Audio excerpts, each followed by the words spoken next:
Brilliant, thank you for joining us. I always start on time. Oh, good afternoon.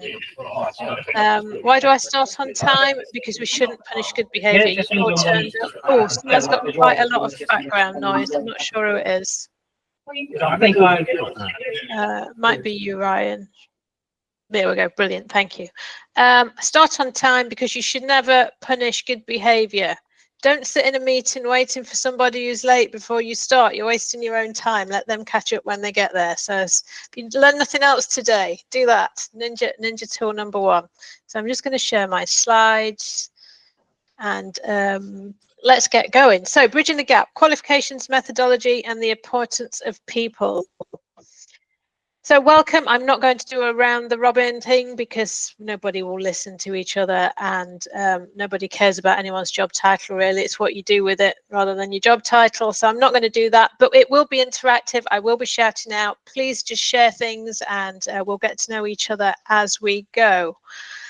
For those of you who don't know me, author of the 2 Change Ninja books, there is a 3rd in progress, which I'm quite excited by, but it's very early days. The first book, if you don't know it, is around change in the workplace. So how do you persuade people about change in the workplace when you're leading your projects? It's gamified. It's a choose your own adventure if you remember those from when you were a kid. And you might, if you make the wrong decision as you read the book, you might die. But it's a book, so you can start again and learn from it. Learn from the failures is key to being a change ninja.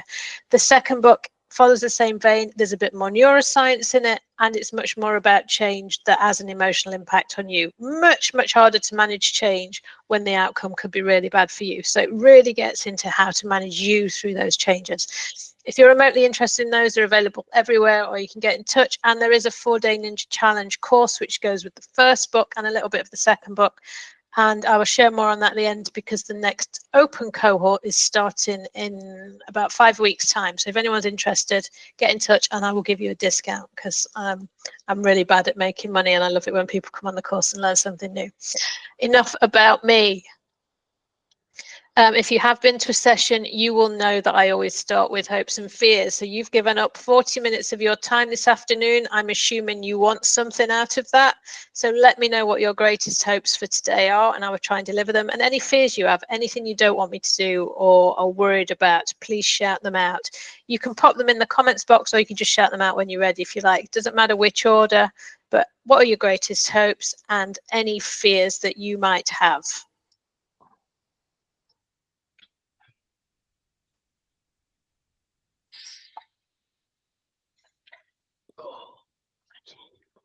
Who's brave enough to go first? Something new.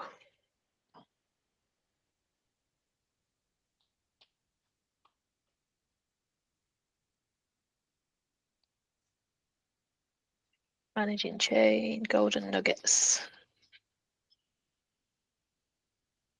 Save time, brilliant. New thinking.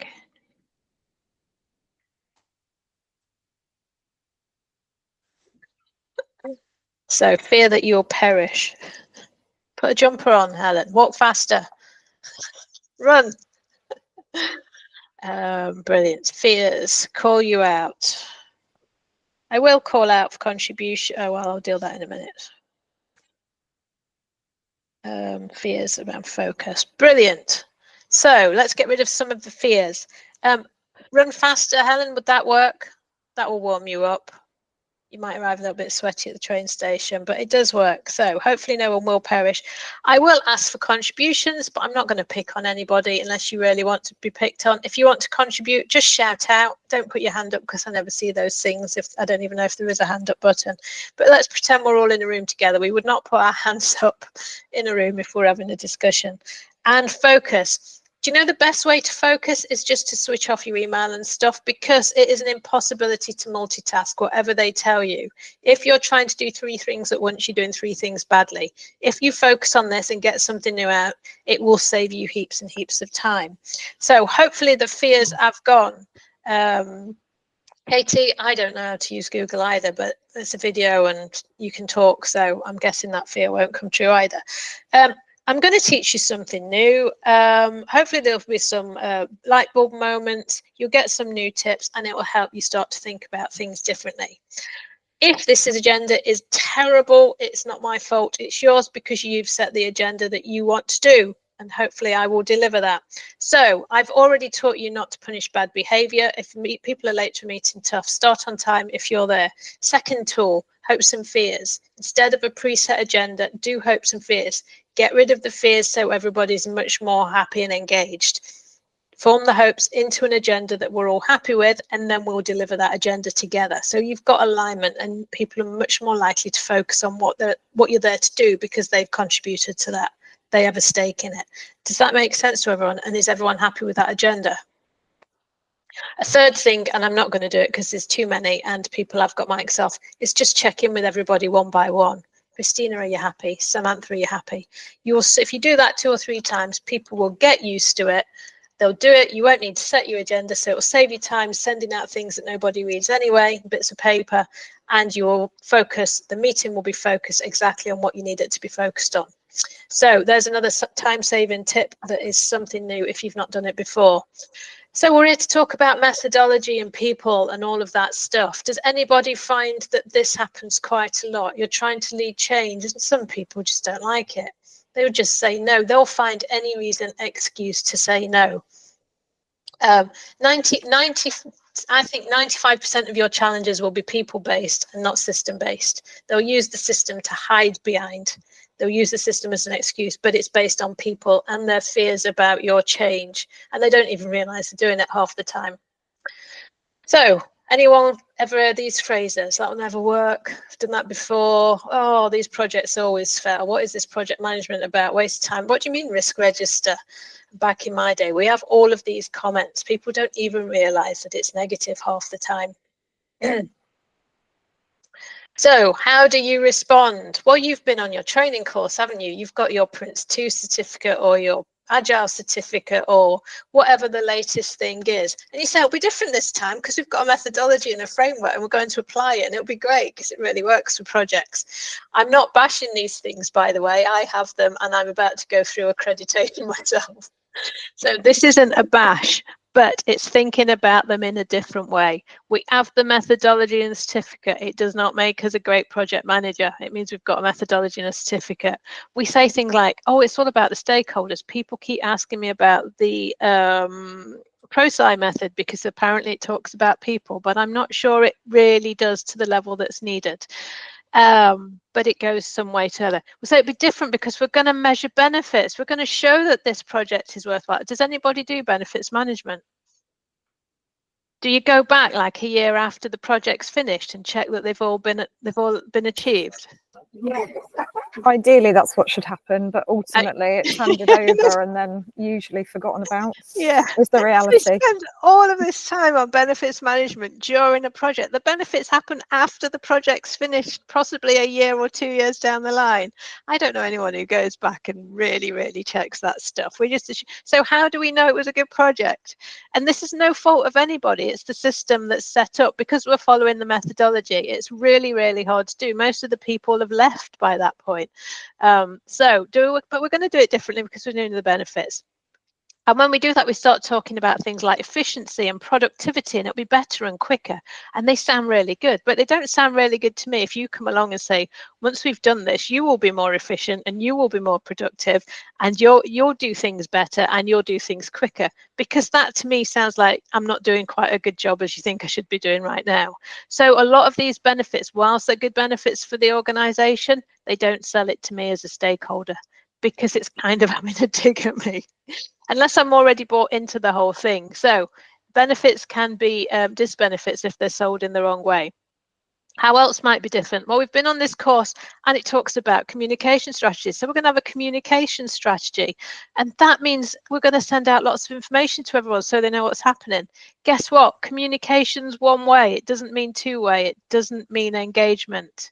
It also doesn't mean that everybody wants the same information or will read it in the same way. Has anybody ever sent things out? Someone said, oh, we've not done that thing. We didn't know about it. And he says, but I sent you an email. I sent you the newsletter. I sent you the highlight report. That's communication. It doesn't mean people are reading with it, engaging with it, or will do anything different.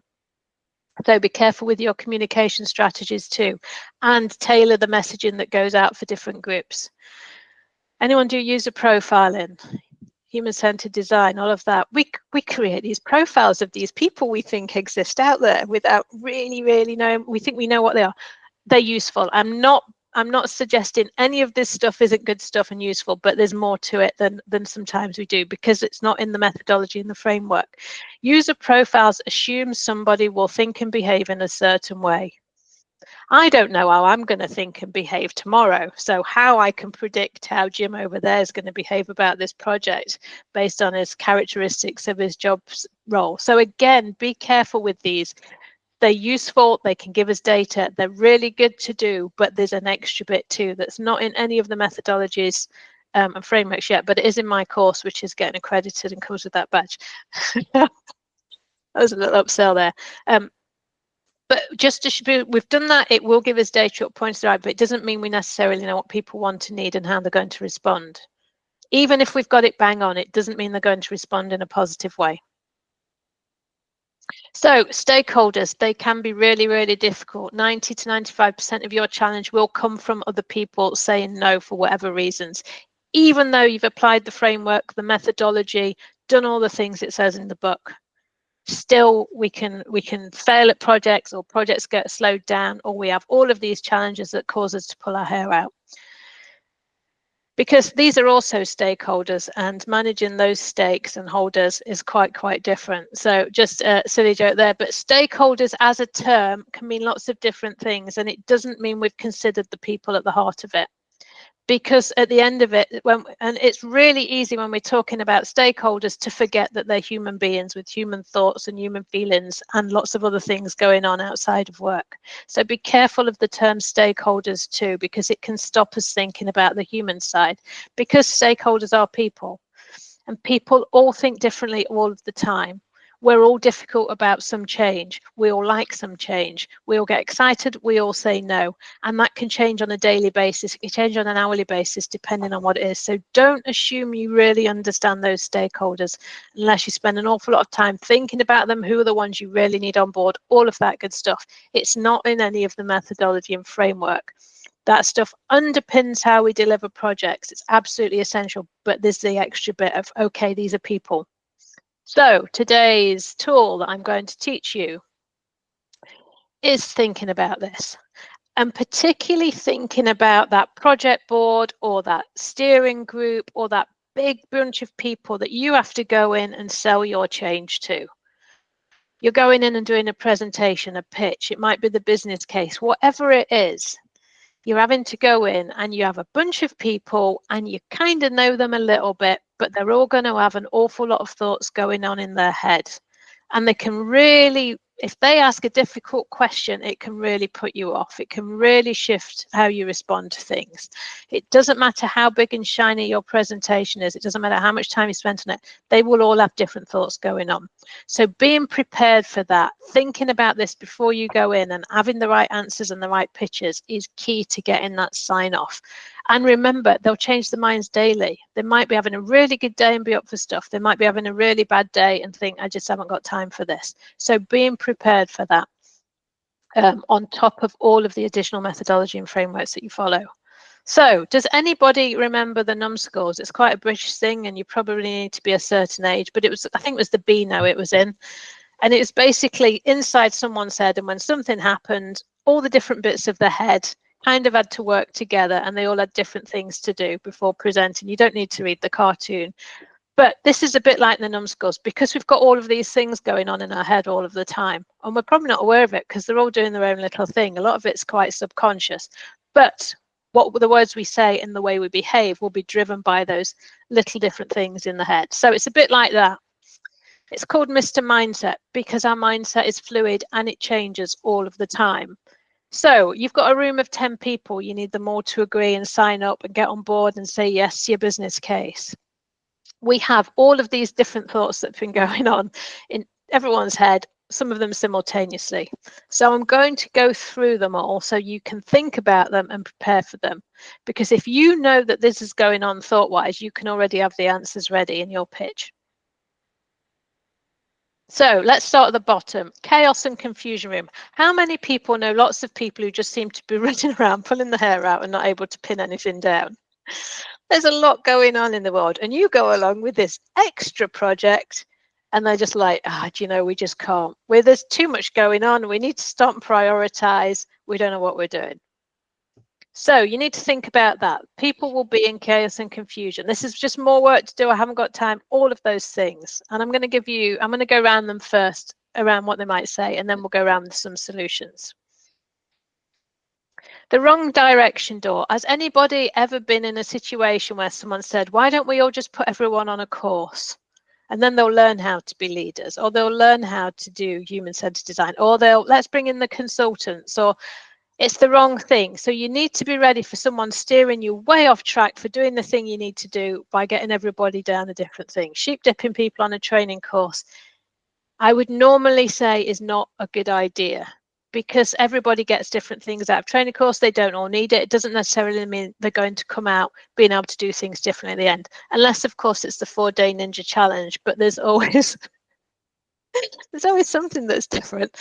But yeah, it's the right, people will send you off in the wrong direction. They'll distract you from the thing. They'll distract other people from the thing because they don't want to say yes to the thing.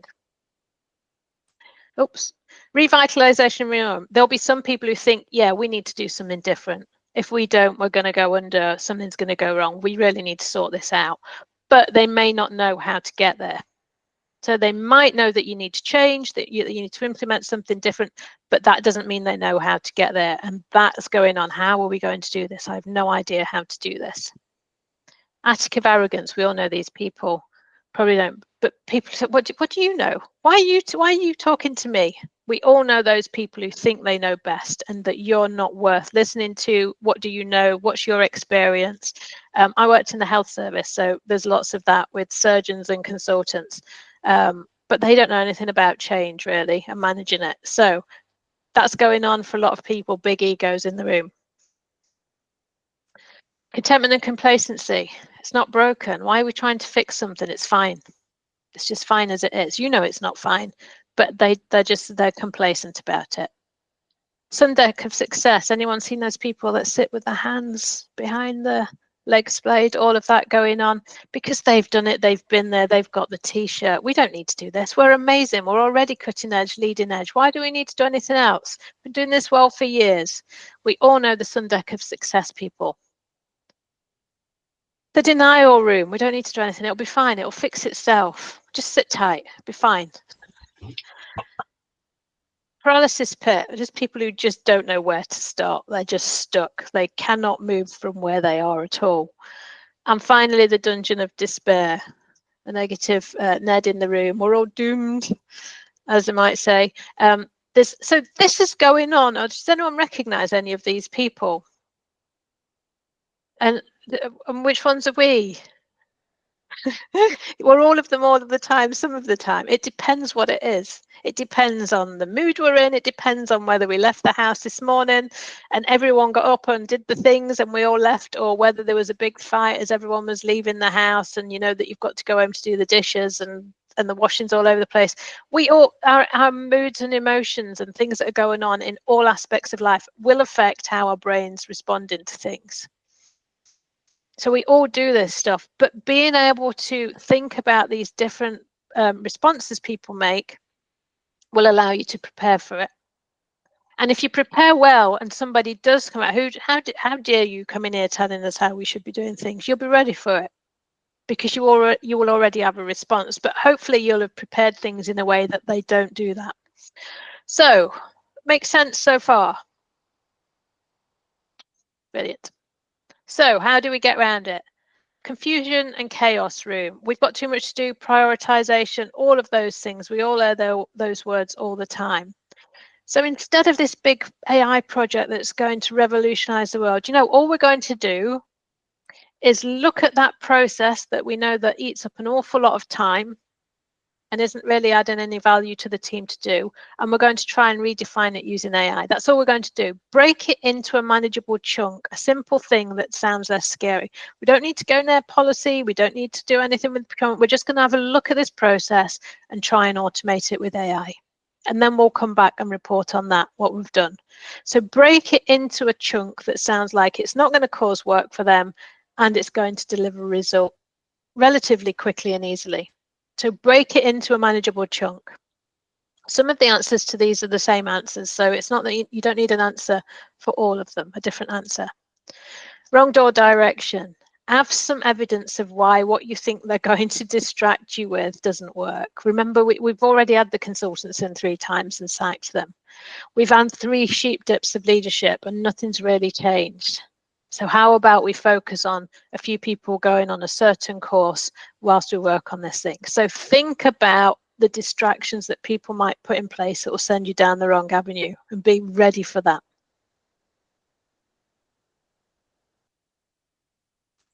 We know we need to change, but we don't know where to start. How you're going to do it. What is the approach you're going to take and how are you going to sustain that change?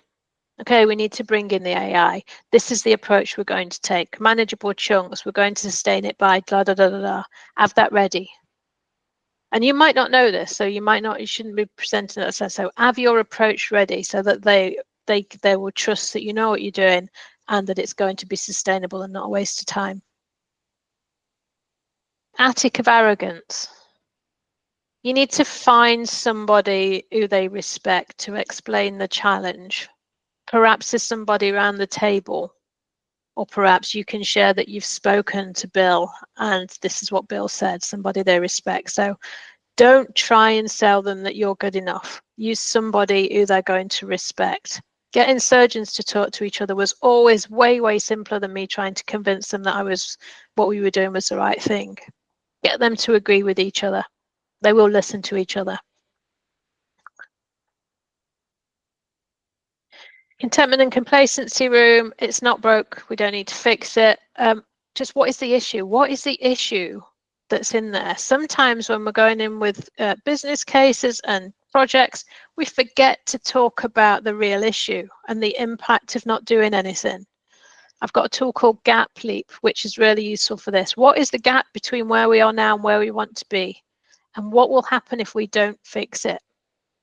So use that tool to give you the data. This is why we need to do something. We have this real issue, and if we don't do anything about it, all of these things are going to happen. And that will shift them. And then they'll say, well, how do we fix it? Or what should we do? Or what will happen if we do fix it? But have real clarity on the issue. And if you're not sure, why, AI is a big thing just now. Why are we doing AI? Why do we need to use AI on processes? Because we're burning up lots of time manually doing things. Why is that an issue? Because it's costing us X amount of money. Keep asking why until you get to the issue. Quite often we don't know what the core issue is, and that means we don't necessarily have the right solution either. We might be fixing a bit of the problem, but it might cause an impact further down the line. So make sure you know what the issue is.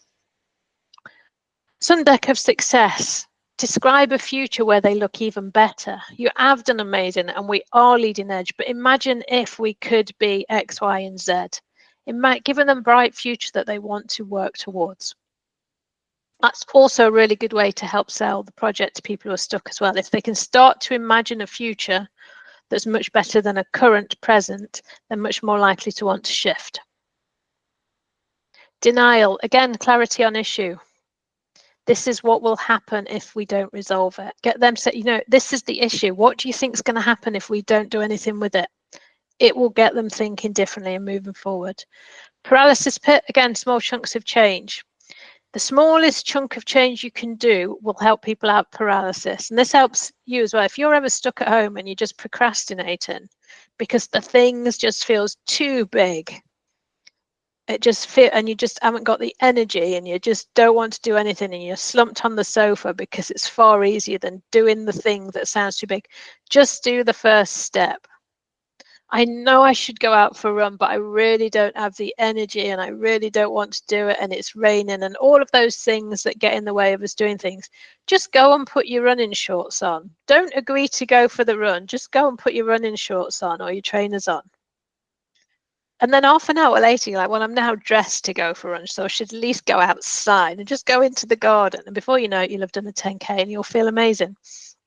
Just take the first small step you can do, because your brain will know that you've made a step towards it. So it will motivate you to do the next step. So small chunks of change motivate you out of procrastination. Get a little bit of adrenaline from it, which moves you forward to the next thing. You start to feel good because you've done the next thing. And before you know it, you're not even doing the 10K, you're doing a marathon.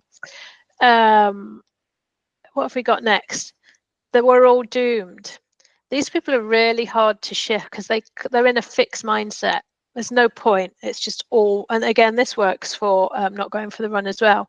So ask the question, how might we? It didn't work last time, so how might we do it differently this time?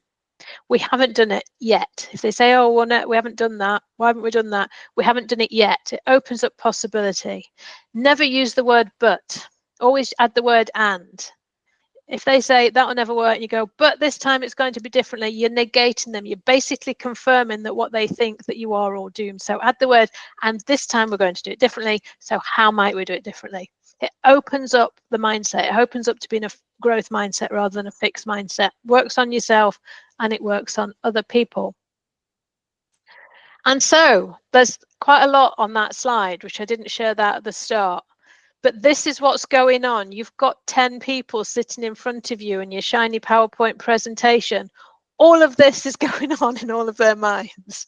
And you need to get in there and work out what the numbskulls are doing and how you're going to avoid them stopping you, getting in the way, blocking it, sending you off in the wrong direction by having the information and data ready to respond to that. And it might seem like a lot of work, but you could probably guess where people are going to be. You could probably guess the egos in the room and how they're going to respond. So how are you going to, before the meeting even happens, talk to someone they'll respect and say, I've been talking to Jim. Jim loves this. They're listening because Jim's on board, so they're on board. So have this ready. You might have it in your presentation or you might have the answers ready for when they come up. You're probably thinking we should sheep dip everyone in a leadership course because we're trying to change the culture. Here's why we shouldn't do it. And this is what we could do instead. And breaking it down into management, we're going to take a team and we're going to put them through it. And then we're going to take 3 teams so it's all manageable. So you can wrap it all in the same opening line of your presentation. But if you think about it beforehand, you're much less likely to get hit with these. And if you've got 2 or 3 of these in 10 different people's mind, there's a lot going on there that can trip you up. So think about people as individual human beings. And this is why those courses, this is why I'm saying it's beyond the methodology and the certification. They're great frameworks. But as soon as you start talking about these people as stakeholders, there's a real risk that you forget they're humans with human thoughts and emotions and all of this stuff that's going on all of the time. But if you can get inside someone's head and think about, and I talked about human design, it only takes you so far doing profiling. But if you've thought through all of the things that they might be thinking and you've got the answers to those, they're much less likely to trip you up. So, Mr. Mindset, everybody's got different mindsets for different things and it can change daily depending on a whole heap of stuff that's going on in their world, stuff that we don't know about, but be ready for it. And I always say, if you're starting a project, don't rush into starting a project brief and getting a document out there to prove you're progressing.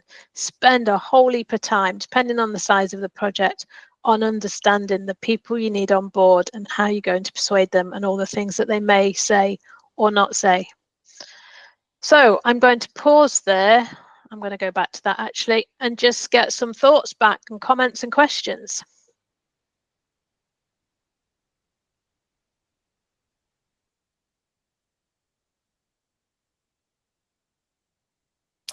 Lots of dungeons of despairs in my company is what I would like to say. But you're right.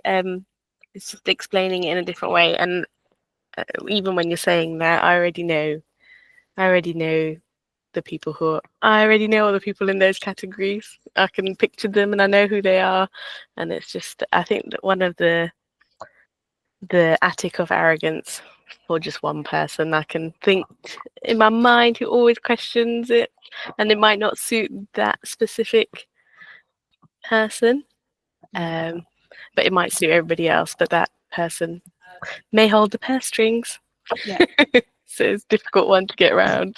It is. They might hold the purse strings. They might be pals with everybody else. They might go away and badmouth your project to everybody else. So the trick is not to second guess what they'll do, but to try and avoid this happening in the first place and get them on board. And the other thing is to be ready with it, but not ready for battle. And there's a difference. So there's having all of your data and information so that you can respond in a really calm, logical, cool way. But if you go in ready for battle, you're going in with in an emotional state. You're going in with a sense of hiding emotion. And when you do that, your logic starts to reduce. So the more emotional we are, the less logic we can use. Emotion always beats logic. So if you go in ready for battle mentally, you've got those emotions that go with that going on. So you'll lose your calm quicker, and it's harder to respond logically. So don't try and think, I'm gonna win this attic of arrogance ego once and for all, because there's a risk to that. But if you think this is who they are, this is what they're going to think, this is how I'm going to respond, but in a logical, calm way. So almost try and take yourself out of the equation, because you don't want that emotional bit creeping in, because it will show. And that's when you've got that, you've mastered ninja, because you can go into any situation. Ryan, were you going to say something? I didn't want to call you out, but your mic went on. No, okay.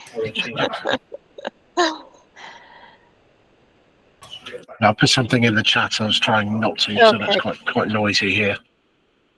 Yeah. So yeah, my background is NHS, so that's full of it. But it's easy it's relatively easy to get around if you get this. But you have to I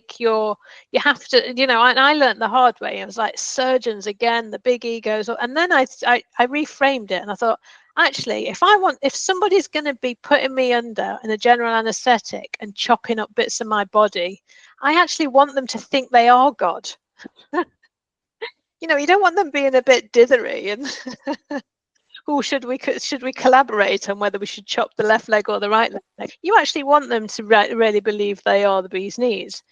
So once I reframed that, they were much easier to work with. So for the thing that they're employed to do, I want them to have big egos. But for this thing, this is where they're going to come at it from. So I need to shift how I present it. So it just helps, if you can reframe it, it just helps take you out of that equation of how you might think about them. But there's a lot of that with senior clinicians in the NHS. Anyone else? There's some chat going on in the chat function. Paul. Hi.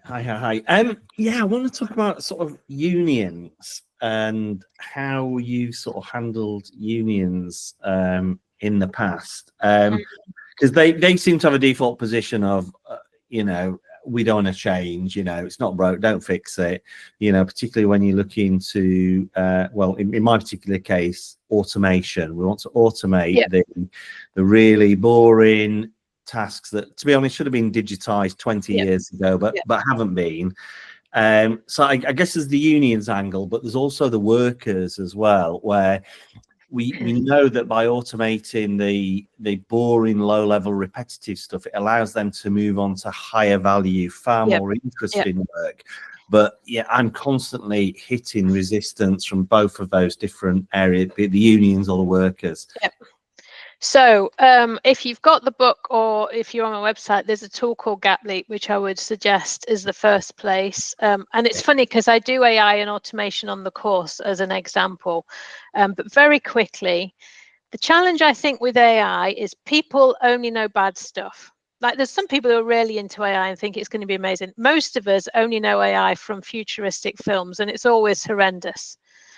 And then we have the story that AI is going to automate 70% of the workforce, so we're all going to be out of work. So you're starting from a place where people are afraid of it without knowing or understanding what it is.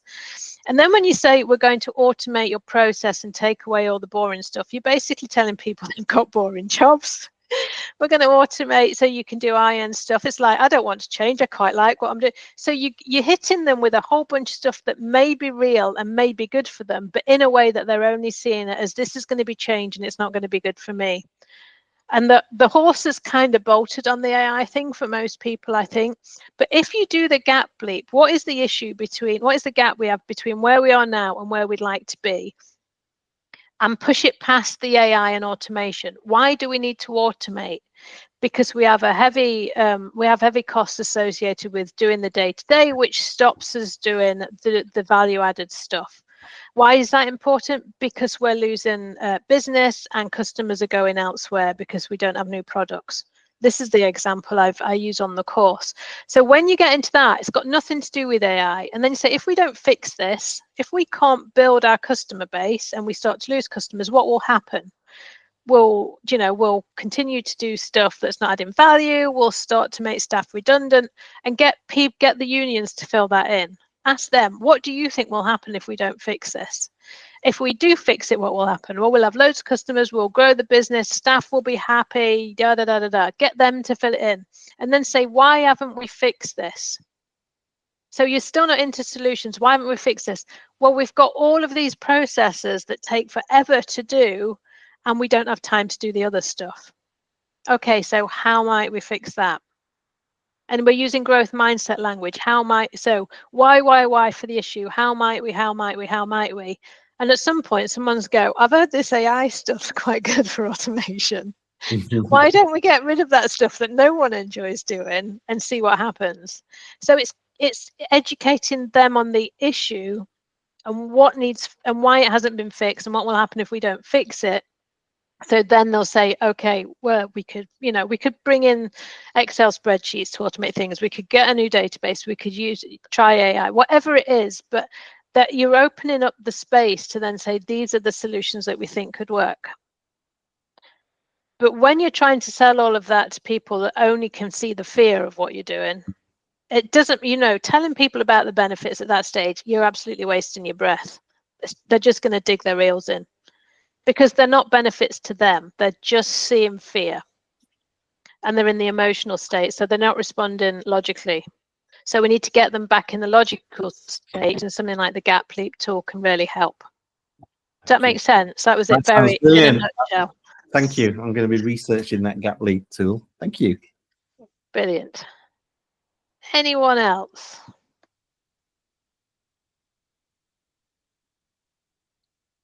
So very quickly then, I would quite like one, if you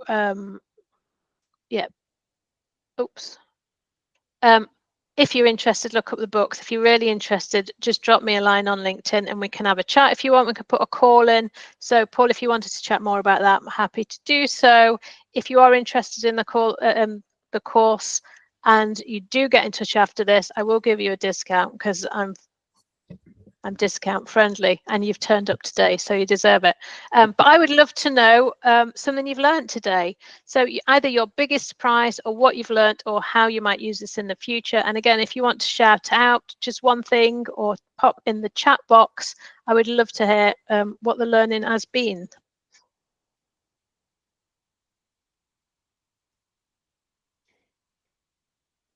Oh, thank you, Katie.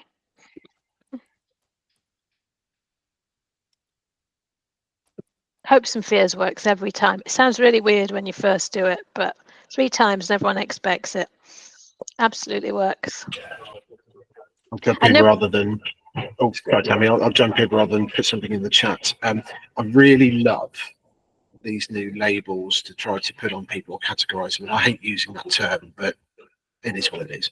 I quite often sit in board meetings or in quite wide-ranging meetings, and in the back of my head I've got the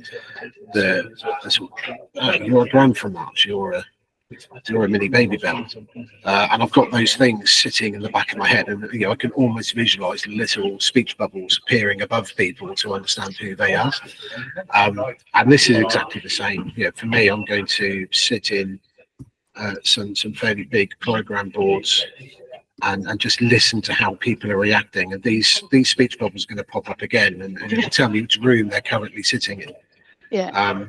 Hopefully that will start to guide my reaction and response to them, and we'll see how that works. Brilliant. Interesting. Brilliant. So yeah, have it there and just observe in the next few meetings. And the more you notice it and observe it and think about your response, the easier it is to do in the moment. So initially you need to prepare this stuff. Over time, once you've mastered it, you'll be able to respond very, very quickly in the moment. So that is great to hear. Thank you. I'm just looking at some of the chat. And also remember that we're in those rooms. Those rooms are in our heads too. So if someone comes and asks us to do something and we're like, I haven't got time to do that, just think about how we're responding. It's all people. I think it pretty much is always people, because the non-people stuff's quite easy to fix. We've run out of money, so we either stop doing the project, or we change that, or we cut it down, descope it, or we go and search money. Those things are quite easy to fix. Relatively easy to fix. You know, there's only a handful of solutions to fix things. So it is mostly people, and they will hide behind the system. Brilliant, great learning there. So we have 4 minutes ahead. We have learnt hopes and fears. Don't start meetings late. If people are there, don't punish good behaviour. All the different rooms that are going on in our heads all of the times, and now to prepare for it. Have we learned something new? Checking the hopes that we had.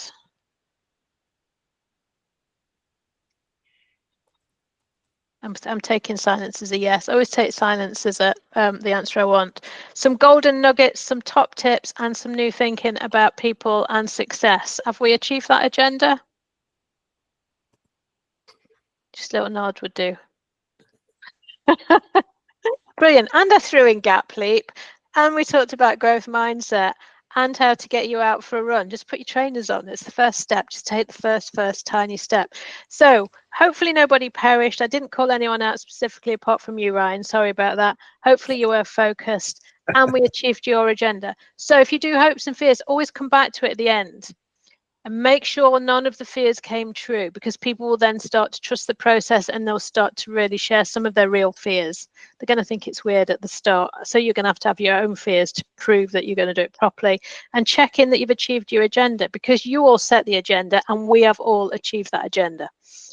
So we've focused on the thing. Again, the more you do it, the more it builds that safety, the more people will trust the process, and it gets rid of all of that paperwork that needs to go out in terms of pre-sending agendas and all of that. So thank you all very much. You've got 2 minutes left. I did say I would give you back some time. So even if the learning it won't give you back time, but I'm sure it will, you've got 2 minutes extra that you weren't expecting.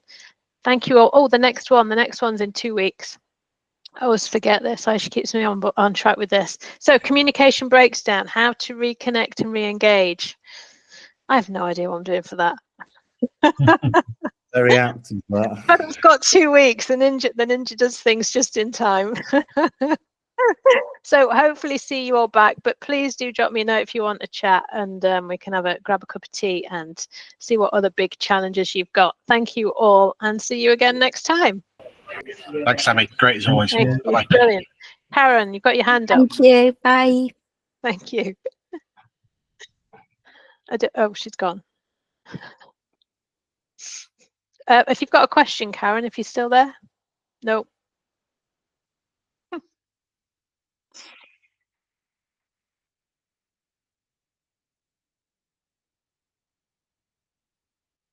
you there, Aisha? I've stopped recording.